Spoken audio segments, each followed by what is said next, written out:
Hello hi എല്ലാവർക്കും നമസ്കാരം. ഞാൻ ശിവത. ലൂസിഫർ എന്ന ചിത്രത്തിൽ ഗോവർദ്ധൻ, ഇന്ദ്രേട്ടൻ ചെയ്ത ഗോവർദ്ധൻ എന്ന കഥാപാത്രത്തിന്റെ വൈഫായിട്ടായിരുന്നു ഞാൻ ചെയ്തത്. അപ്പോൾ അത് ആക്ച്വലി കുറച്ചേ ഉണ്ടായിരുന്നുള്ളൂ ടുവേർഡ്സ് ആൻഡ് ക്ലൈമാക്സിൽ. പക്ഷെ the response I got it was really immense തന്നെ പറയാം.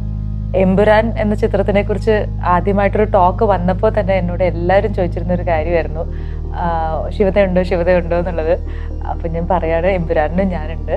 അതെന്താ ചെയ്തേക്കണേന്നുള്ളത് നിങ്ങൾക്ക് ചിത്രം കാണുമ്പോൾ മനസ്സിലാവും. ഇതിലെനിക്ക് ആക്ച്വലി വർക്ക് ചെയ്തപ്പോൾ കിട്ടിയൊരു മറ്റൊരു ഭാഗ്യം എന്ന് പറയുന്നത്, ഫാസിൽ സാറിന്റെ പടത്തിലൂടെയായിരുന്നു ഞാൻ മലയാള സിനിമയിലേക്ക് എൻട്രി ആയത്. അപ്പം ഈ ചിത്രത്തിൽ ഫാസിൽ സാറിന്റെ കൂടെയും സ്ക്രീൻ സ്പേസ് ഷെയർ ചെയ്യാൻ പറ്റി എന്നുള്ളതാണ് ഏറ്റവും വലിയൊരു ഭാഗ്യമായിട്ട് കരുതുന്നത്. പിന്നെ വർക്കിംഗ് വിത്ത് ഡയറക്ടർ രാജുവിനോട് വർക്ക് ചെയ്യുമ്പോൾ കുറച്ചേ വർക്ക് ചെയ്തിട്ടുള്ളൂ, എങ്കിൽ പോലും I have always admired him, seeing him on screen. അപ്പോൾ ഇപ്പോൾ നേരിട്ട് വർക്ക് ചെയ്യുമ്പോൾ ഒരു കൂളായിട്ടൊരു ഡയറക്ടറായിട്ട്, എല്ലാം ക്ലിയർ കട്ടായിട്ടുള്ളൊരു ക്ലിയർ വിഷനുള്ളൊരു ഡയറക്ടറായിട്ട് തോന്നിയിട്ടുണ്ട്. So really happy that I M A part of this.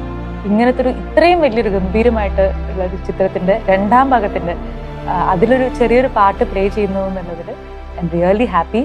നിങ്ങളെ പോലെ തന്നെ ഞാനും ഭയങ്കര ഈഗറാണ് എമ്പുരാന്റെ റിലീസിന് വേണ്ടിയിട്ട്. So March 27th Empuraan release ആവാണ്. Do watch it in theatres near you. So let's catch up there. Bye.